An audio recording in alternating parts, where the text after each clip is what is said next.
We are back with another episode of Before You Buy, that show where we give you some straight up gameplay and our first impressions on the latest games releasing. As usual, it's me, Jake Baldino, and today we're talking about Jurassic World Evolution. Yeah, it dropped quite a few days ago, but we were really busy at E3, so I'm just playing catch up now, and I wanted to talk about this one just because I'm a fan of the movies. This game did have some pretty big shoes to fill though, from just the Jurassic Park brand to Operation Genesis. This game could have been a complete failure, and thankfully, I don't really think it is. I don't really get the folks bashing this game. Like I say in almost all my damn videos, it's got some issues, especially with this game and the price point. I think you need to sit and think long and hard about the pros and cons I will provide. But let's get into it. Jurassic Park World Evolution is obviously a park builder. Think like Roller Coaster Tycoon, except the main focus here is around growing and keeping your dinosaurs happy. It's also very much a PC person's game, but I was feeling kind of spicy, so I picked up the PS4 version. I figured since Jurassic Park is so mainstream, maybe some console folks would want to jump into this. And I'll keep it brief and just say that it controls about the best it can, surprisingly decent in fact, and it runs well on console. Now you're tasked as the park builder, and for some reason Jeff Goldblum occasionally talks to you. It's the real him, and he only sounds kind of like he phoned it in. Same with Bryce Dallas Howard and B.D. Wong from the movies. But for the most part, you're dealing with one of the board members and one of the three faction people who you kind of take contract missions from: security, science, and entertainment.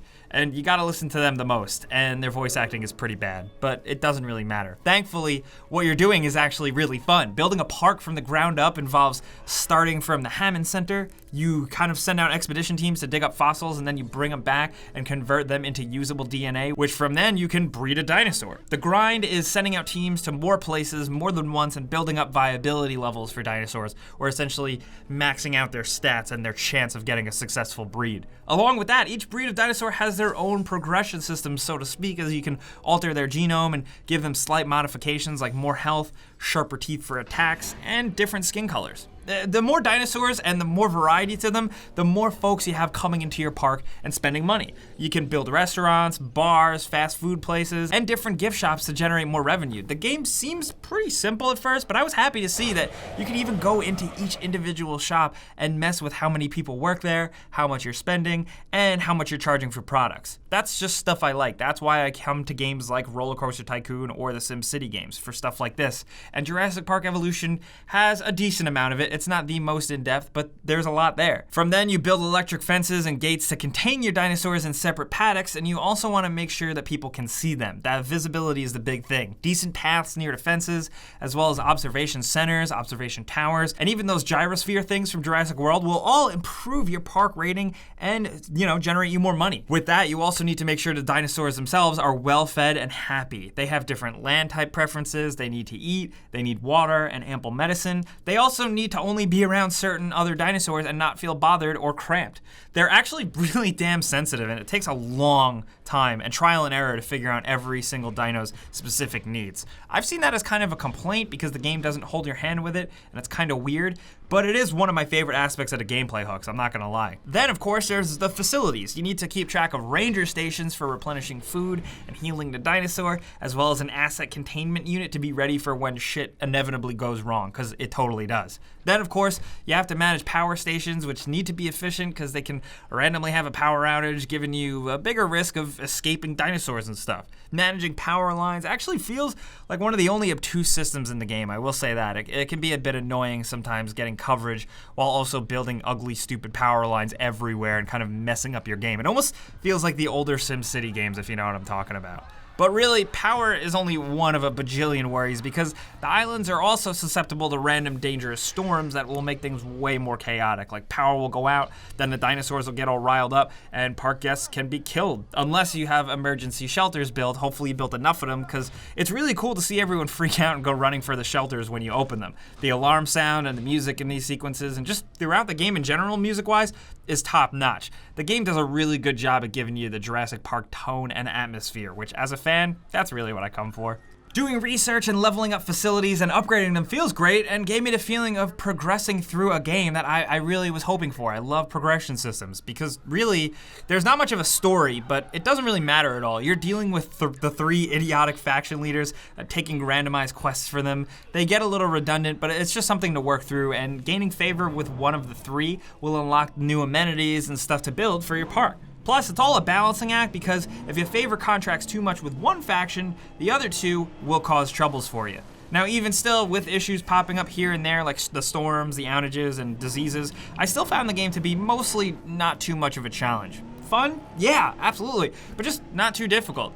What I did really like, though, was how the islands, Las Cinco Muertes, if you're a fan of the movies, they're all structured into their own types. The first island is kind of like Tutorial Island, but then the rest are designed to really shake up your plays, like island size, and some islands more prone to storms and difficulties if you want more to work with, you know? Plus, Isla Nublar, the island from the original Jurassic Park, is the one that you can unlock that gives you complete sandbox mode, and that's tons of fun, just using what you've unlocked with infinite money and possibilities. Building whatever you want is really fun, but I gotta say, building placement and terrain changing can be both a bit too simplistic and a bit prone to awkwardness and bugs that I just wasn't a fan of, and it was frustrating every once in a while. Plus, maps are pretty small, too. It's a balancing act between cramming everything in and giving your dinosaurs enough room to be happy, because they need a lot of room. And sometimes size constraints just kind of make things a little iffy here and there. I understand it's trying to make the game challenging, but it just kind of feels crappy. But maybe the world size isn't too big because the graphics are pretty damn good. You can get up real close and personal with your park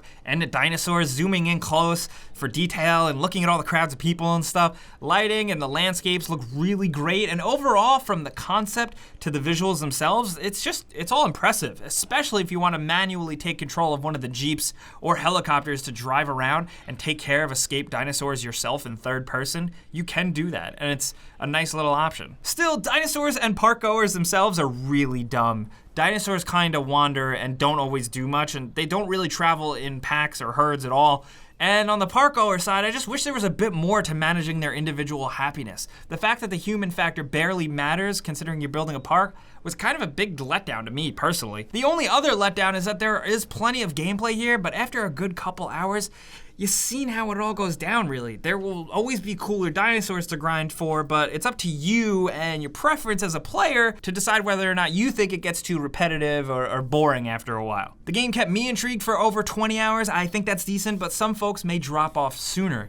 Then again, some people will try and max out achievements. It really depends on what you get bored of in games. And honestly, at first, when I first jumped into this, it seems like a game that was like a phone game, but it's way more complicated than you'd expect. It's fun, it's not too challenging, but if you're a fan of the movies or dinosaurs, there is some cool stuff here.